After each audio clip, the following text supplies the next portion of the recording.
Onye ọma m, ị nụla akụkọ ndị hiri odo n'ụwa taa?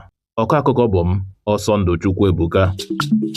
Otu jikọtara ndị ọrụ obodo n'ala anyị NMC na mkpirisi bekee nọrọ taa mee njegharị iwe n'ụzọ udo gbaa gburugburu ala anyị megide ọnọdụ enweghị nchekwa nke na-ehi odo ugbu a. Joe Ajaero, Omoyele Sowore na ndị ọzọ so na njegharị iwe ahụ. Joe Igbo akwalarịrị ugbu a ma kọwaa na ya tinyere uchu ya niile ịkwado pati APC, mana ọ bụ ihe mwute na onweghị onye hụrụ ya dịka onye tozuru oke ịhọpụta n'ọkwa onye nnọchi anya ala anyị n'ime mba ofesi. Enwetala kepụkepụ na ndị uwe ojii nọrọ ụnyaahụ n'ụlọ ọgwụ nwụcha Habib Hamzat bụ Pela n'ihi atụmatụ iji aka ya gbuo onwe ya. Ụkọchukwu Chris Okafọ alụọla nwunye ọhụrụ ụnyaahụ na steeti Lagos n'agbanyeghị ebubo onye na-eme ejije Doris Ogala na-ebo ya bụ ebubo ịgbahapụ ya n'oge o kwere ya nkwa ịlụ ya. A ga-echeta na nke abụghị nwunye mbụ Chris Okafọ, dịka ya na nwunye mbụ ya Dịsemba Okafọ gbara alụkwaghịm n'ime afọ 2014 dịka Dịsemba boro ya ebubo ịkụ ya ihe na imetọ ya.